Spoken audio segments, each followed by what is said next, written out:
সুপ্রিয় ছাত্রছাত্রী, শুরু করছি আজকের আমাদের ক্লাস। বঙ্কিম বিদায়, কবি গোবিন্দচন্দ্র দাস। তোমরা কি কেউ এই মানুষটাকে চেনো? ইনি আসলে আর কেউ নন, বাংলা সাহিত্যে সাহিত্য সম্রাট বঙ্কিমচন্দ্র চট্টোপাধ্যায়, যিনি বাংলা উপন্যাস প্রবন্ধ সাহিত্যে একজন জনপ্রিয় ব্যক্তি ছিলেন।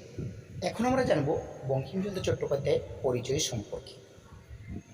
সাহিত্য সম্রাট বঙ্কিমচন্দ্র চট্টোপাধ্যায়ের জন্ম 26শে জুন 1838, বাংলায় 13ই আষাঢ় 1245।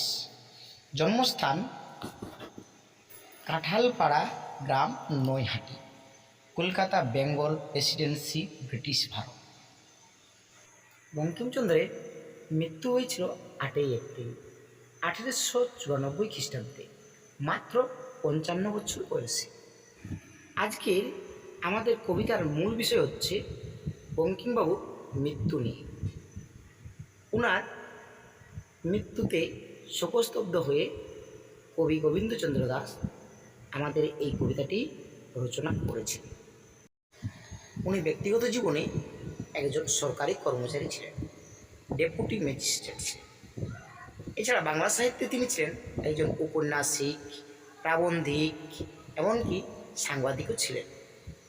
বঙ্কিমবাবুর দীর্ঘদিনের সাহিত্য সাধনায় বাংলা সাহিত্য অনেকখানি সমৃদ্ধশালী হয়ে উঠেছিল। তাই ওনার চলে যাওয়ার বার্তাতে বাংলা সাহিত্য অনেকখানি শূন্যতা অনুভব করেছিলেন, আর সেই শূন্যতা অনুভব করেই গোবিন্দচন্দ্র দাস এই কবিতা রচনা করেছিলেন। এবার আমরা আলোচনা করব কবিতার বিষয়বস্তু সম্পর্কে। আলোচ্য কবিতায় সাহিত্য সম্রাট বঙ্কিমচন্দ্র চট্টোপাধ্যায় বিদায় মুহূর্তকে স্মরণীয় করে রেখেছেন স্বভাব কবি গোবিন্দচন্দ্র দাস। কবির চলে যাওয়া তাকে খুবই মর্মাহত করেছে। তার মনে হয়েছে বঙ্কিমের বিদায়ের সাথে সাথে বসন্তও যেন বিদায় নিয়েছে, কারণ বঙ্কিম তার কাছে বসন্ত কবি। 1300 সনের 26শে চৈত্র বঙ্কিম ইহলোক ত্যাগ করেছে, যেন বসন্ত আসার প্রাক মুহূর্তেই বসন্ত বিদায় ঘটেছে। নবীনচন্দ্র, হেমচন্দ্র, চন্দ্রনাথ ও দীনবন্ধু রায় প্রভৃতি কবির বন্ধুরা তাকে যেন পারিজাত বন থেকে শ্যামা পাপিয়া নিয়ে এসেছেন।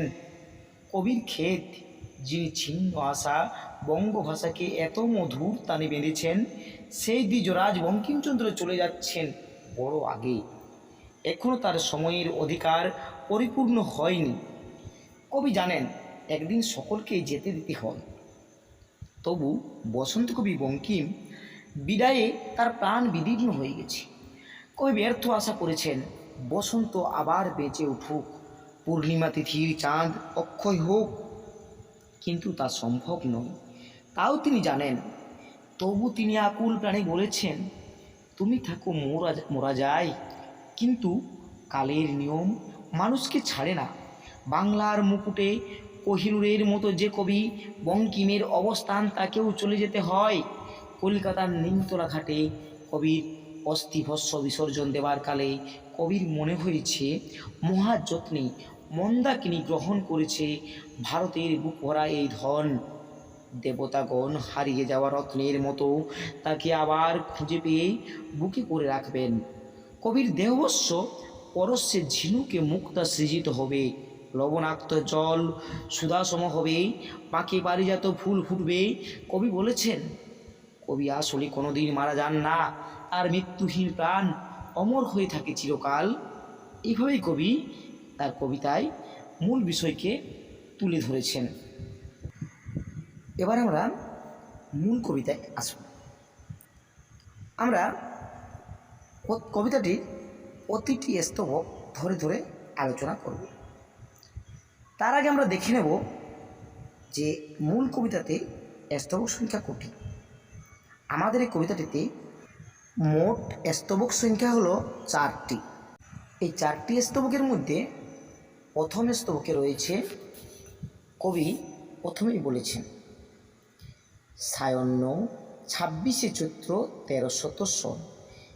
এক পায় দুই পায় বসন্ত চলিয়া যায়, শ্যাম মমতায় মেখে বন ও উপবন। অর্থাৎ কবি বলতে চেয়েছেন সায়াহ্ন অর্থাৎ সন্ধ্যাবেলায় 26 চৈত্র 1300 সন, চৈত্র মাসের 1300 সালের 26 তারিখ এক পা দুপা করে যখন বসন্ত বিদায় নিচ্ছে, গ্রীষ্মের আগমন ঘটবে, এরকম সময় শ্যাম মমতায় মেখে বন উপবন, শ্যাম মমতায় যেন পরিপূর্ণ এই পৃথিবীর বন উপবন, সেই সময় কবি উল্লেখ করেছেন। তার সেই বিদায় ভোজ, মধু খাই রোজ রোজ, ফুলের গ্লাস ভরি মধুকর কর। এখানে তার বলতে বসন্তকালের বিদায়ের কথা বলা হচ্ছে।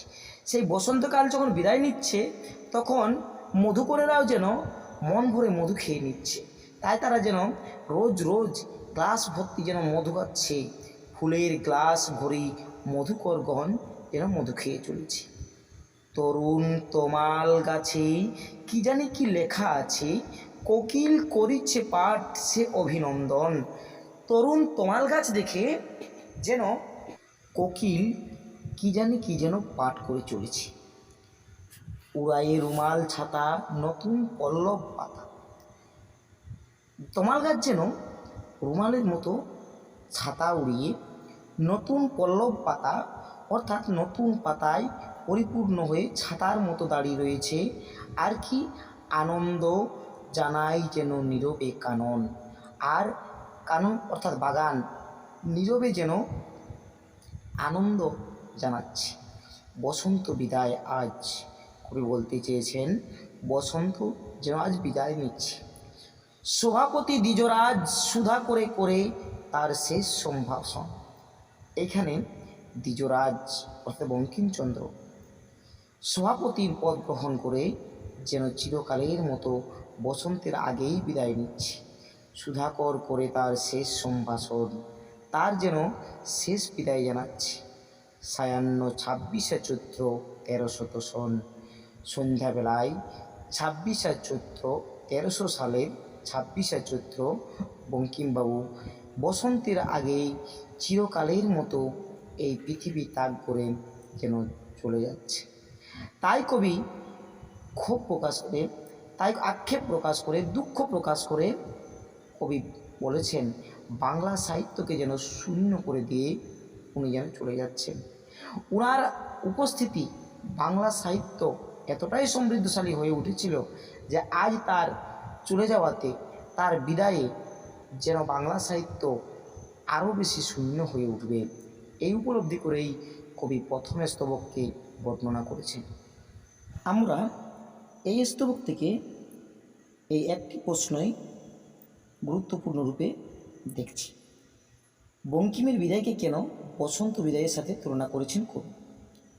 এই প্রশ্নটি উত্তর আমি অবশ্যই ক্লাসে আলোচনা করব এবং সেটা নিয়ে বিস্তারিত সম্পর্কে বলব।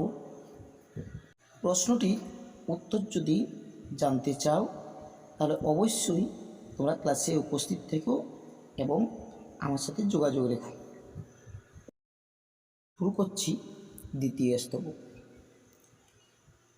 সায়াহ্ন 26 চৈত্র, হাই হাই বঙ্কিম বসন্ত কবি আগে তার যায়।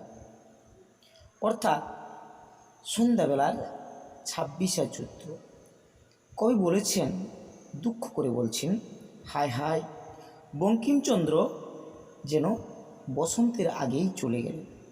অর্থাৎ বঙ্কিমচন্দ্রের সে সময় যাওয়ার সময় হয়নি, কারণ মাত্র 55 বছর বয়স। তাই এই বয়সে তিনি এই বাংলা সাহিত্যকে ছেড়ে দিয়ে চিরকালের মতো পৃথিবী ত্যাগ করলেন। লইয়ে নবীন হেম অক্ষরে অক্ষয় প্রেম, চন্দ্রনাথ প্রিয়বন্ধু দীনবন্ধু রায়, ধরে সবে হাতে হাতে লইয়া আসিলে সাথে, পারিজাত বন থেকে শ্যামা পাপিয়ায়। অর্থাৎ তার বন্ধুরা নবীন, হেম, অক্ষয়, চন্দ্রনাথ, বন্ধু দীনবন্ধু, তারা সকলে মিলে বাংলা সাহিত্যকে যেন হাতে হাত ধরে আমাদের বাংলা সাহিত্য প্রেমিকদের হাতে তুলে দিয়েছে। তাই পারিজাত বন থেকে শ্যামা পাপিয়া পাখির মতো যেন বঙ্কিমচন্দ্র আমাদের বাংলা সাহিত্যে অবস্থান করছে। ছিন্ন আশা ছিন্ন ভাষা সাজাইলে বঙ্গভাষা, শীতের পুরেনি তার সময়ের অধিকার। যেন আমাদের এই ছিন্ন বিচ্ছিন্ন বাংলা ভাষা, সেই বিচ্ছিন্ন বাংলা ভাষাকে আমাদের এই বঙ্কিমবাবু তার বন্ধুদের সহযোগিতায় সকলে মিলে বাংলা ভাষাকে সমৃদ্ধশালী করেছিল। এই ছিন্ন ভাষাকে বিচ্ছিন্ন ভাষাকে একসাথে জোড়া লাগিয়েছিল। আর তাই সেই কারণেই বঙ্গভাষা এতটা সমৃদ্ধশালী হয়ে উঠেছিল। শীতের পুরেনি তার সময়ের অধিকার, তার যেন চলে যাওয়ার সময় হয়নি, কিন্তু তবু মানুষকে যেতে হয়। এই পৃথিবীতে চিরস্থায়ী কেউ নাই, জন্মিলে মরিতে হবে, অমরকে কথা রবে। এই কারণেই বঙ্কিমবাবুকেও চিরকালের জন্য বাংলা তথা বাংলা সাহিত্য জগৎ থেকে চিরকালের জন্য বিদায় নিতে হয়েছে। সায়ন্য 26শে চৈত্র, হায় হায় হায়, বঙ্কিম বসন্ত কবি আগে তার যায়। আমাদের এই বঙ্কিমবাবু কবি তাকে বসন্ত কবি রূপে রূপায়িত করেছেন। তিনি যেন বসন্তকালের আগেই চিরবিদায় নিয়ে চলে গেলেন এই পৃথিবী থেকে।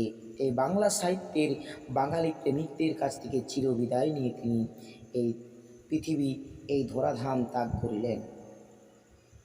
এভাবেই দ্বিতীয় স্তবকের সমাপ্তি ঘটিল। শুরু হচ্ছে তৃতীয় স্তবক। যাবে তুমি এ জগতে কেনা বলো যায়, কেহ গেলে হাসি লোকে, কেহ গেল কাঁদে শোকে, পরাণ বিদবে কার করিতে বিদায়। কবি বলতে চেয়েছে যে যাবে তুমি এ জগতে কেনা বলো যায়। সবাই তো চলে যায়, কেউ তো এই পৃথিবীতে চিরকালের জন্য আসে না। কেহ গেলে হাসে লোকে, কিন্তু কেউ যখন চলে যায় এই পৃথিবী ছেড়ে তখন কেউ হাসে, আবার কেহ গেলে কাঁদে শোকে। আবার কেউ যখন চলে যায় তখন তার সেই বিদায়টা মেনে নিতে না পেরে তার শূন্যতাকে অনুভব করে অনেক মানুষ কাঁদে। পরাণ বিদবে কারে করিতে বিদায়, কিন্তু বিদায় জানাতে কার মন চায়? কেউ কাউকে বিদায় দিতে চায় না, কোনো আপনজনকে তার বিদায় দিতে চায় না। বসন্ত বাঁচিয়া যাক, নিদাগ শিশির যাক। কবি বলতে চেয়েছেন যে বসন্ত বেঁচে থাকুক, নিদার শিশির যাক, শিশির কাল যেন চলে যাক। কুলার বাতাসে আর তুষের ধোঁয়ায়, কুলার বাতাস আর তুষের ধোঁয়াতে যেন শিশির চলে যায়, বসন্ত যেন বেঁচে থাকে। 12 মাস নীতি নীতি থাকুক পূর্ণিমা তিথি। কবি দুঃখ প্রকাশ করে বলছেন পূর্ণিমা যদিও চিরকালের থাকার নয়, কিন্তু তবুও তিনি বলেছেন যেন পূর্ণিমা তিথি 12 মাস যেন নীতিনীতি থেকে যায়। চলে যাক ওমা রাহু, ক্ষতি নাই তাই। অমাবস্যা রাহু তারা চলে যাক, কোনো ক্ষতি নাই, কিন্তু পূর্ণিমা যেন তাদেরকে ছেড়ে না যায়। কিন্তু কালের নিয়মে কে চিরস্থায়ী? সবাইকে কালের নিয়মে চলে যেতে হয়। কেউ এই পৃথিবীতে চিরকাল থাকে না, শুধুমাত্র থেকে যায় আমাদের কর্মফল। তুমি থাকো মোরা যাই, আমরা যে ভস্য ছাই, কি হবে এ কোটি কোটি রেণুকণিকায়। কবি বলতে চেয়েছেন আমাদের মতো সাধারণ মানুষরা এক একটা ছাই ভস্য। আমাদের এই পৃথিবীতে থাকার তেমন কোনো প্রয়োজন নেই, কিন্তু বঙ্কিমবাবু তিনি বাংলা সাহিত্যের একজন সমৃদ্ধশালী মানুষ। তার উপস্থিতিতে বাংলা সাহিত্য এতটাই সমৃদ্ধশালী হয়ে উঠতে পেরেছিল, কিন্তু তার শূন্যতায় আজ বাংলা সাহিত্য আবার অন্ধকারে পরিপূর্ণ হচ্ছে। তাই আমরা বেঁচে থেকে কোনো লাভ নেই।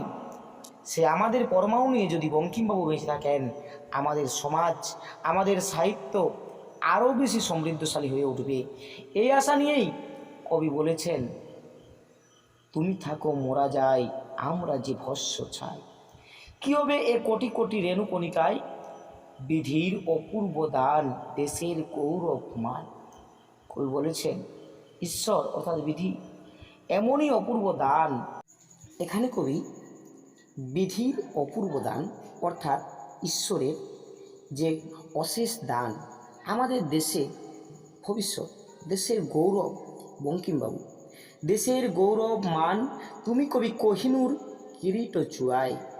বঙ্কিমবাবুকে আমাদের কোহিনূরের সাথে তুলনা করা হয়েছে। কোহিনূর হীরা যেন মহামূল্যবান একটি সম্পদ। আমাদের বাংলা সাহিত্যে বঙ্কিমচন্দ্র চট্টোপাধ্যায় ঠিক কোহিনূর হীরার মতোই অপূর্ব মূল্যবান একটি সম্পদ। মোরা যায় তুমি থাকো সুখী করো মায়।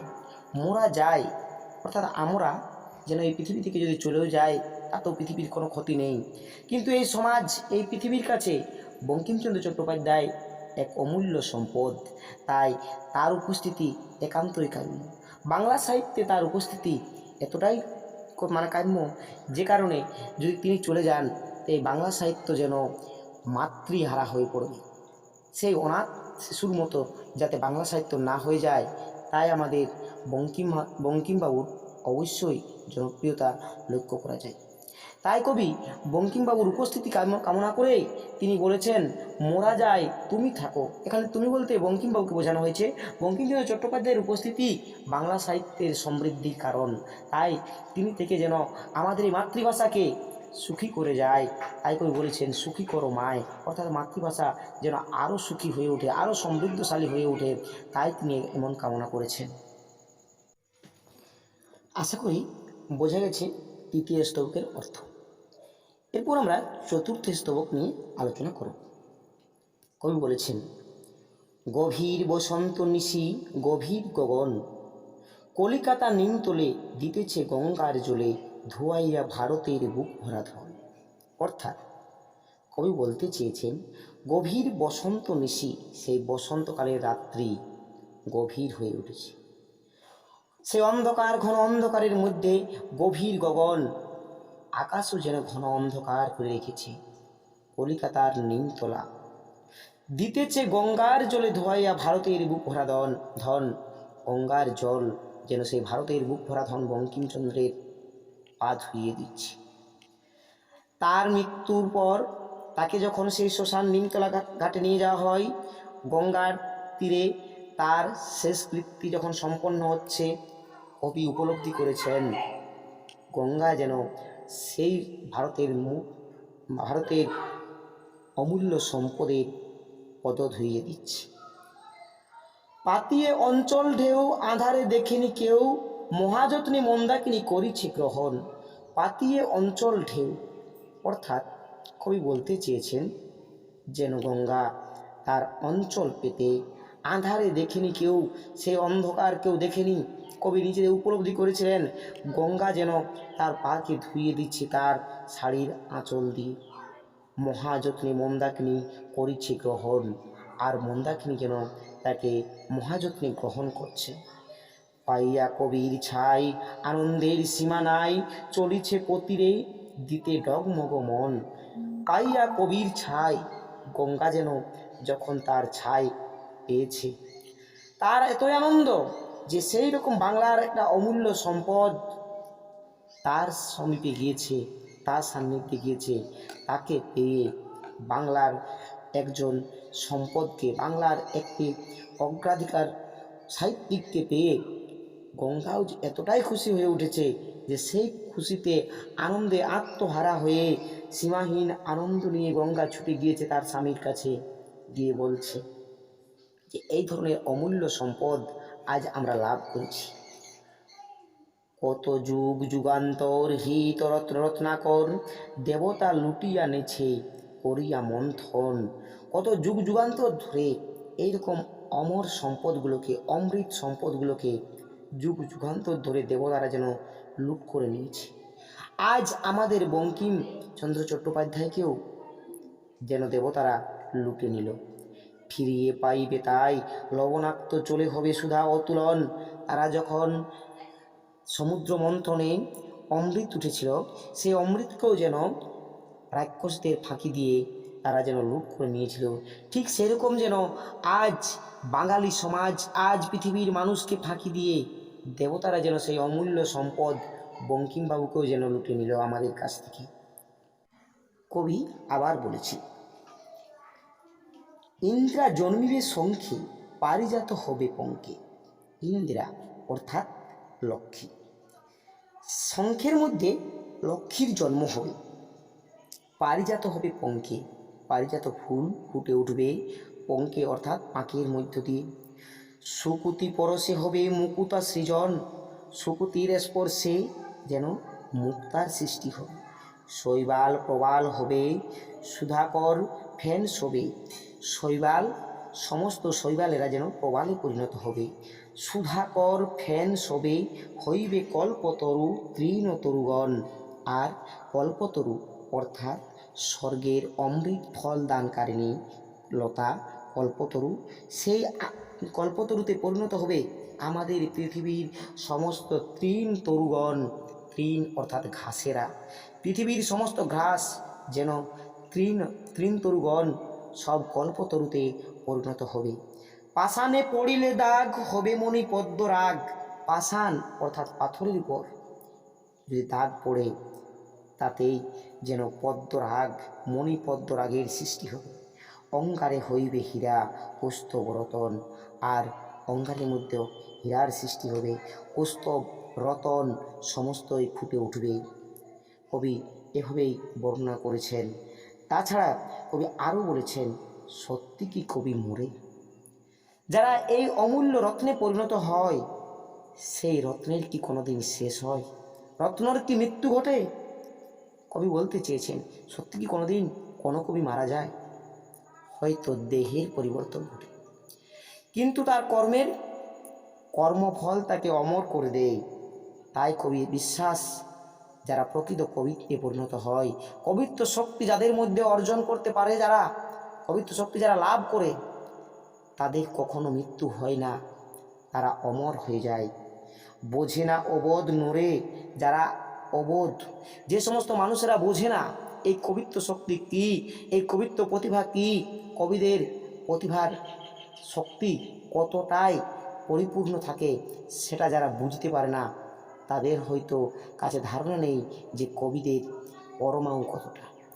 কবিদের পরমাণু চন্দ্র সূর্য যতদিন এই পৃথিবীর বুকে অবস্থান করবে, পৃথিবীর বুকে কবি সাহিত্যিকেরা ততদিন যুগ যুগ মানুষদেরকে সেই অমূল্য বার্তায় প্রেরণ করে যাবে। তাদের কখনো মৃত্যু হয় না, তাদের দেহের মৃত্যু ঘটতে পারে, কিন্তু তাদের প্রতিভার মৃত্যু কখনো ঘটে না, তাদের কর্মফলের মৃত্যু কখনো ঘটে না। মানুষের মনে তারা চিরকাল স্থান লাভ করে থাকে। কবি করে ত্রিদিবের নব আয়োজন, আনন্দে অমর বন্দে কবির চরণ। তাই কবি চরণ বন্দনা করা আনন্দের সঙ্গে আমাদের উচিত।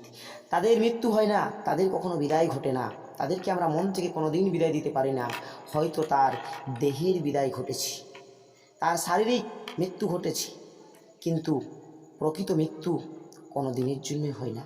বঙ্কিমচন্দ্র চট্টোপাধ্যায় বাংলা সাহিত্য থেকে হয়তো শারীরিক দিক থেকে বিদায় নিয়েছে, কিন্তু বাংলা সাহিত্যে বিদায় কোনো দিনেই হবে না। এই পৃথিবীতে যতদিন চাঁদ সূর্য থাকবে, এই পৃথিবীর বুকে যতদিন জল জোয়ার ভাটা দেখা যাবে, ততদিন পর্যন্ত এই পৃথিবীর বুকে যুগ যুগ ধরে অমর হয়ে বাংলা সাহিত্যকে সমৃদ্ধ করে রাখবে, অমর করে রাখবে বঙ্কিমচন্দ্র চট্টোপাধ্যায়ের মতো আরও বহু সাহিত্যিক, যারা পৃথিবীর বুকে অমর হয়ে রয়ে গেছে। এমনকি ভবিষ্যতেও যারা এই ধরনের কবি সাহিত্যিকে পরিণত হবে, তারাও একদিন এই পৃথিবীতে অমর হয়ে থাকবে, বাংলা সাহিত্যকে আরও সমৃদ্ধ করবে, বাংলা সাহিত্যকে আমাদের পৃথিবীর বুকে সর্বশ্রেষ্ঠ ভাষায় পরিণত করবে এই সমস্ত কবি সাহিত্যিকেরাই। তাদেরকে তাই জানাই শতকোটি প্রণাম। যুগ যুগ ধরে তারা যেন অমর হয়ে থাকে, তারা যেন বেঁচে থাকে সাহিত্য জগতে। আরও যেন অনেক সাহিত্যিক বাংলা ভাষাকে ভালোবেসে, বাংলার গানকে ভালোবেসে, বাংলার সাহিত্যকে ভালোবেসে তারা যেন আমাদের বাংলা ভাষায় অমর হতে পারেন, সেই কামনায় আমি করে থাকি। কবিও এই কামনাই করেছেন, যুগ যুগ ধরে যেন বাংলা সাহিত্য চিরস্থানে লাভ করতে পারে। তাই কবির এরূপ বার্তা। এখানেই আমাদের আজকের আলোচ্য কবিতা সমাপ্ত করলাম। শেষ করার আগে আমরা একবার দেখে নেব কবি গোবিন্দচন্দ্র দাস সম্পর্কে। কবি গোবিন্দচন্দ্র দাস জন্মগ্রহণ করেছিলেন পূর্ব বাংলার ভাওয়ালির জয়দেবপুরে। তার লেখা ব্যঙ্গ কাব্যগুলির নাম কি? কবি গোবিন্দচন্দ্র দাসের ব্যঙ্গ কাব্য হল মনের মুলুক। এছাড়া কবি গোবিন্দচন্দ্র দাসের কয়েকটি কাব্যগ্রন্থের নাম হল প্রসূন 1870 খ্রিস্টাব্দে রচিত, প্রেম ও ফুল 1888 খ্রিস্টাব্দে রচিত, কুমকুম 1892 খ্রিস্টাব্দে রচিত, মগের মুলুক 1893 খ্রিস্টাব্দে রচিত, কস্তুরী 1896 খ্রিস্টাব্দে রচিত, চন্দন 1896 খ্রিস্টাব্দে রচিত, ফুল রেণু 1892 খ্রিস্টাব্দে রচিত, বজয়ন্তী 1905 সালে রচিত, শোক ও সান্ত্বনা 1909 সালে রচিত, শোকোচ্ছ্বাস 1910 সালে রচিত। এখন প্রশ্ন হতে পারে, কবি গোবিন্দচন্দ্র দাসের উপাধি কী ছিল? গোবিন্দচন্দ্র দাসের উপাধি ছিল স্বভাব কবি। এবং শেষ প্রশ্ন হচ্ছে, কবি গোবিন্দচন্দ্র দাসের একটি সনেটের নাম রচনা করুন। কবি গোবিন্দচন্দ্র দাসের একটি সনেটের নাম হল ফুলরেণু, 1892 খ্রিস্টাব্দে রচিত। এখানেই আমি আমার আজকের আলোচনা শেষ করছি। সকলেই ভালো থাকবে। অবশ্যই অতি শীঘ্রই পরবর্তী ভিডিও আমি তোমাদের সামনে উপস্থাপন করব। সকলকে ধন্যবাদ।